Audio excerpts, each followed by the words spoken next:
नमस्कार प्रिय साथियों, मैं हूं मंजीत कुमार। स्वागत है आप सभी का ज्ञान की पाठशाला एमके विद्या पाठशाला में। दोस्तों, अगर आप हमारे चैनल पर नए हैं तो चैनल को सब्सक्राइब जरूर कर लें, क्योंकि आपका एक सब्सक्राइब हमें और बेहतर पढ़ाने की प्रेरणा देता है। आज हम कक्षा 10 जीव विज्ञान के सबसे महत्वपूर्ण अध्याय जय प्रक्रम से आगे के शेष बचे टॉप 15 बहुविकल्पी प्रश्न करने वाले हैं। तो कॉपी और पेन तैयार रखिए, हर प्रश्न को ध्यान से सुनिए और कमेंट में जरूर बताएं कि आपका कितना स्कोर बना है। तो चलिए बिना समय गंवाए शुरू करते हैं इस श्रृंखला का 16वां धमाकेदार प्रश्न। तो दोस्तों, आज के इस पहले प्रश्न जो 16वां प्रश्न है, इसको हम लोग देखते हैं। यह कह रहा है कि स्वपोषी पोषण के लिए आवश्यक होता है। तो इसमें पहला ऑप्शन है कार्बन डाइऑक्साइड, दूसरा ऑप्शन है क्लोरोफिल, तीसरा ऑप्शन है सूर्य का प्रकाश और चौथा ऑप्शन है ये सभी। तो दोस्तों, स्वपोषी पोषण के लिए कार्बन डाइऑक्साइड, क्लोरोफिल और सूर्य का प्रकाश ये सभी आवश्यक होता है। इसलिए दोस्तों ऑप्शन नंबर आप लोगों का ये डी सही हो जाएगा, ये सभी। आगे बढ़ते दोस्तों, अगला प्रश्न देखते हैं। 17 नंबर कह रहा है कि कोशिकीय प्रक्रम में ऊर्जा मुद्रा होती है माइटोकॉन्ड्रिया के रूप में, एटीपी के रूप में, क्या ग्लूकोज के रूप में, क्या पायरूवेट के रूप में। तो दोस्तों यहाँ पर अगर बात करें ए की, तो ये जो है एटीपी, माइटोकॉन्ड्रिया यह एटीपी बनाता है।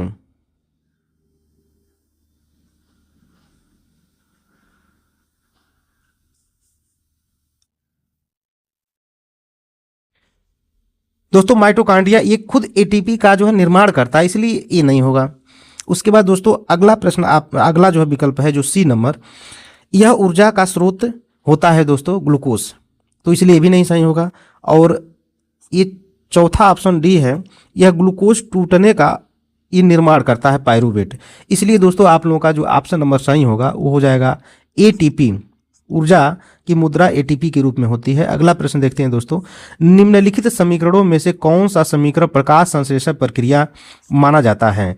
तो दोस्तों ये भी एक महत्वपूर्ण प्रश्न है और इसमें अगर ध्यान दें दोस्तों, तो यहाँ पर हम सबसे पहले ये देखेंगे कि जब भोजन का निर्माण कर रहा होता है पौधा, तो उस समय उसको जो है क्लोरोफिल की भी जरूरत होती है और सूर्य के प्रकाश की जरूरत होती है। और उसके बाद जो रॉ मटेरियल होता है कार्बन डाइऑक्साइड CO2 और ये जल H2O की जरूरत होती है। तो दोस्तों जो है ये जो ऑप्शन दिया गया है ये तो डी में भी दिया है और जो है सी में भी, लेकिन जो उत्पाद जो होता है दोस्तों, यहाँ पर ऑप्शन नंबर आप लोगों का कौन सा सही होगा, तो ये सी ही ऑप्शन सही होगा। क्यों? क्योंकि यहाँ पर जो है आप लोग देख रहे होंगे यहाँ उत्पाद में आप लोगों का ग्लूकोज का निर्माण कर रहा है, ऑक्सीजन का और जल का।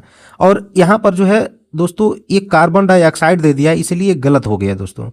तो आप लोगों का ऑप्शन नंबर सी सही हो जाएगा। आगे देखते हैं अगला प्रश्न। अगला प्रश्न 19 कह रहा है दोस्तों कि यकृत स्रावित करता है। यकृत किसका स्राव करता है दोस्तों? तो यहाँ पर अगर हम बात करें, क्या ये लार का स्राव करता है, क्या यह आप लोगों का जठर रस का स्राव करता है, क्या पित्त रस का स्राव करता है, और क्या यह अग्न्याशय रस का स्राव करता है। तो दोस्तों बात करें, जो लार होता है दोस्तों ये मुख में बनता है। उसके बाद ये जो जठर रस होता है दोस्तों ये पेट में बनता है। और जो लास्ट ऑप्शन है अग्न्याशय रस, ये पैनक्रियास से बनता है, यानी अग्न्याशय से बनता है। तो यकृत जो रस होता है दोस्तों ये पित्त रस का निर्माण करता है, इसलिए ऑप्शन नंबर सी सही हो जाएगा दोस्तों। आगे बढ़ते हैं। अगला प्रश्न 20 नंबर क्या कह रहा है दोस्तों, पौधों में वायु प्रदूषण कम करने वाली प्रक्रिया क्या होती है दोस्तों? तो यहाँ पर अगर बात करें दोस्तों, क्या यह श्वसन है, क्या यह प्रकाश संश्लेषण है, क्या वाष्पोत्सर्जन है, क्या रसारोहण है।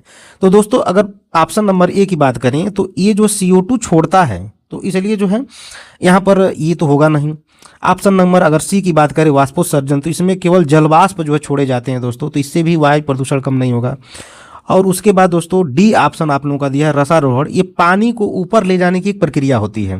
इसलिए अगर बात करें दोस्तों तो यहाँ पर प्रकाश संश्लेषण होगा, क्योंकि दोस्तों इसमें कार्बन डाइऑक्साइड का जो है हरे पेड़ पौधे भोजन बनाते समय अवशोषण करते हैं और ऑक्सीजन को मुक्त करते हैं, इसलिए हमारे वायुमंडल में और जो वायु का संतुलन है ये बना रहता है दोस्तों। आगे बढ़ते हैं, अगला प्रश्न देखते हैं। अगला प्रश्न कह रहा है दोस्तों, यूरिया का निर्माण होता है। तो यूरिया का निर्माण दोस्तों कहाँ पर होता है? क्या यकृत में होता है, क्या वृक्क में होता है, क्या वृषण में होता है, क्या अग्न्याशय में होता है। तो दोस्तों ऑप्शन नंबर अगर हम बी की बात करें तो बी वृक्क दिया है, यह यूरिया को बाहर निकालने का काम करता है। उसके बाद अगर दोस्तों सी की बात करें तो ये वृषण शुक्राणु बनाने का काम करता है। और ऑप्शन नंबर जो डी है अग्न्याश है, यह पाचन एंजाइम बनाने का काम करता है। तो दोस्तों बच गया आप लोगों का कौन सा, जो ऑप्शन नंबर ए है यकृत। यकृत में दोस्तों यूरिया का निर्माण होता है। आगे बढ़ते हैं और 22 नंबर प्रश्न देखते हैं दोस्तों। फ्लोएम द्वारा भोजन का स्थानांतरण होता है सुक्रोज के रूप में, वसा के रूप में, क्या प्रोटीन के रूप में, क्या गैस के रूप में। तो यहाँ पर देखिए दोस्तों, हम लोग का जो बी ऑप्शन दिया है वसा के रूप में, तो ये पौधों में वसा इस तरह नहीं ले जाई जाती है। उसके बाद दोस्तों आप लोगों का जो ये प्रोटीन का परिवहन फ्लोएम द्वारा नहीं होता है। उसके बाद दोस्तों डी ऑप्शन जो दिया है गैसीय रूप में, तो गैसें रंध्रों में आती जाती हैं, फ्लोएम से नहीं आती हैं। तो अब दोस्तों यहाँ पर बचा क्या, तो बचा है ऑप्शन आप लोगों का पहला, ये हो जाएगा आप लोगों का सुक्रोज के रूप में। तो ऑप्शन नंबर दोस्तों पहला सही हो जाएगा, सुक्रोज के रूप में। आगे बढ़ते दोस्तों अगला प्रश्न देखते हैं। यहाँ पर कह रहा है दोस्तों, प्रकाश संश्लेषण अभिक्रिया में मुक्त ऑक्सीजन का स्रोत होता है। यानी जो प्रकाश संश्लेषण की जो क्रिया चलती है तो उसमें ऑक्सीजन गैस किससे मुक्त होता है दोस्तों, क्या कार्बन डाइऑक्साइड से, क्या जल से, क्या वायु से, क्या पौधहरित के विघटन से। तो दोस्तों यहाँ पर ये बात याद रखिएगा कि जो आप लोगों का कार्बन डाइऑक्साइड से ये ग्लूकोज बनता है दोस्तों, ऑक्सीजन नहीं बनता है। कार्बन डाइऑक्साइड से ग्लूकोज का निर्माण होता है, ऑक्सीजन का नहीं। उसके बाद सी ऑप्शन जो दिया है दोस्तों, वायु से ऑक्सीजन नहीं बनता है। यहाँ पर जो डी ऑप्शन दिया है इसके विघटन से दोस्तों ये जो है नहीं होता है। तो इसलिए आप लोगों का ऑप्शन कौन सा सही होगा दोस्तों, चाहे यहाँ पर आप लोगों का जल दिया हो तो ये सही हो जाएगा, या तो यहाँ पर H2O दिया रहेगा H2O, तब भी दोस्तों सही हो जाएगा, दोनों ऑप्शन सही होंगे। तो आगे बढ़ते हैं दोस्तों, अगला प्रश्न देखते हैं। 24 नंबर प्रश्न क्या कह रहा है, खाद्य पदार्थों का स्थानांतरण होता है जाइलम से, क्या कार्टेक्स से, क्या फ्लोएम से होता है, क्या मज्जा से होता है। तो इसमें देखिए दोस्तों, आप लोग देखोगे कि जो जाइलम होता है यह जड़ों से पानी को पौधे के विभिन्न भागों तक पहुंचाने का काम करता है, इसलिए ये नहीं सही होगा। उसके बाद दूसरा ऑप्शन दिया है दोस्तों कार्टेक्स, यह ऊतक होता है जो परिवहन तंत्र नहीं होता है। उसके बाद अगर बात करें, ये जो ऑप्शन नंबर आप लोगों का डी दिया है, यह एक अंदर का हिस्सा होता है दोस्तों, पौधे के अंदर का एक हिस्सा होता है, तो ये भी नहीं सही होगा। तो दोस्तों ये जो फ्लोएम है ये ऑप्शन आप लोगों का सही हो जाएगा, क्योंकि इसको हम लोग पोषवाह भी कहते हैं। तो पोषवाह या फ्लोएम ये जो खाद्य पदार्थों का स्थानांतरण करता है। आगे बढ़ते हैं दोस्तों, 25 नंबर देखते हैं। 25वां प्रश्न कह रहा है कि डिक्सन एवं जॉली संबंधित है, ये किससे संबंधित होता है दोस्तों, तो आप लोग ये ध्यान दीजिए, क्या यह जो है रसारोहण से संबंधित होता है, क्या यह परासरण से, क्या यह अवशोषण से संबंधित होता है, क्या यह विसरण से संबंधित होता है। तो दोस्तों यहाँ पर जो बी ऑप्शन आप लोगों को दिया है, जो परासरण, यह एक अलग सिद्धांत पर काम करता है। उसके बाद दोस्तों ये जो सी ऑप्शन दिया है अवशोषण, जड़ों का काम ये होता है दोस्तों। और उसके बाद जो है विसरण जो दिया है यह कणों की गति से जुड़ा हुआ होता है। तो यहाँ पर आप लोगों का ऑप्शन नंबर दोस्तों जो कौन सा सही हो जाएगा, ऑप्शन नंबर दोस्तों ए सही हो जाएगा आप लोगों का। क्यों सही होगा, तो दोस्तों डिक्सन एवं जॉली ने बताया कि पौधों में पानी ऊपर चढ़ता है खिंचाव संयोजन बल के कारण। तो इसलिए दोस्तों जो है यहाँ पर ये वाला सही हो जाएगा ऑप्शन। आगे बढ़ते हैं, 26 नंबर प्रश्न क्या कह रहा है, कह रहा आहार नाल के पेशीय संकुचन को क्या कहते हैं दोस्तों, आहार नाल के पेशीय संकुचन को क्या कहा जाता है। तो दोस्तों यहाँ पर क्या पाचन कहते हैं, क्या परिसंचरण कहते हैं, क्या यह क्रमांकुचन कहते हैं, क्या यह अवशोषण कहते हैं। तो दोस्तों ये जो पेशीय संकुचन होता है, संकुचन, तो दोस्तों ये जो क्या है क्रमांकुचन क्रिया के कारण होती है। तो आप लोगों का सी ऑप्शन सही हो जाएगा, क्रमांकुचन।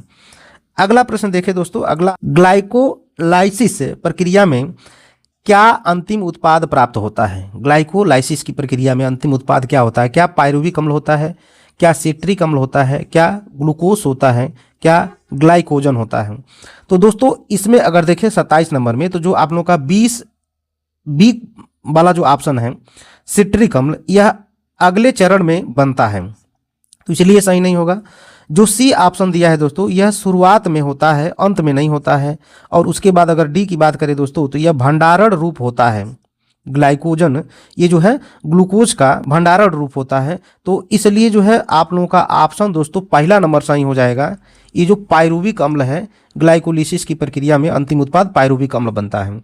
आगे बढ़ते हैं और अगला प्रश्न देखते हैं 28 नंबर।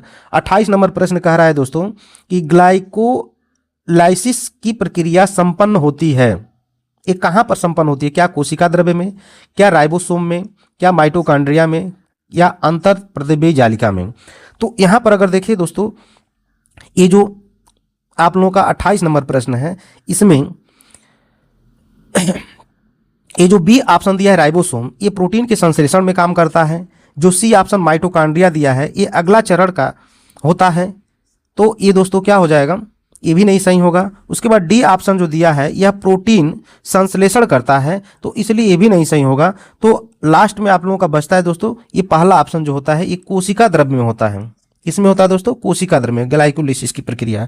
अगला प्रश्न देखिए दोस्तों, 29 नंबर प्रश्न क्या कह रहा है? 29 नंबर प्रश्न कह रहा है कि पौधों में प्रकाश संश्लेषण द्वारा भोजन का निर्माण होता है, जड़ में, पत्तियों में, तने में, पुष्प में। तो दोस्तों आप लोग जानते हैं जो क्लोरोफिल युक्त भाग होता है उसी में होता है भोजन का निर्माण, और सबसे सर्वाधिक जो है आप लोगों का ये हरा भाग जो होता है तो वह पत्तियां होती हैं, इसलिए आप लोगों का हो जाएगा दोस्तों ऑप्शन नंबर ये जो बी है पत्तियां, ये वाला सही हो जाएगा। आगे बढ़ते हैं और 30वां प्रश्न देखते हैं जो इस दूसरी वीडियो का लास्ट प्रश्न है दोस्तों। इसमें कह रहा है कि प्रकाश अभिक्रिया होती है, प्रकाश अभिक्रिया होती है।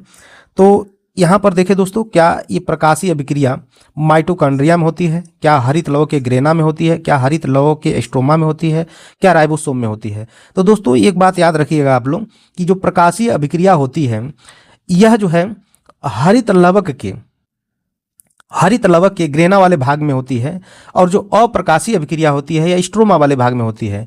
तो आप लोगों का दोस्तों ऑप्शन नंबर कौन सा सही हो जाएगा? हरित लवक के ग्रेना वाला भाग हो जाएगा, इसमें ये जो है संपन्न होती है। तो प्रिय साथियों, ये थे आज के महत्वपूर्ण प्रश्न। मुझे विश्वास है कि अगर आप रोज इसी तरह मेहनत करते रहें तो बोर्ड परीक्षा में अच्छे अंक जरूर आएंगे।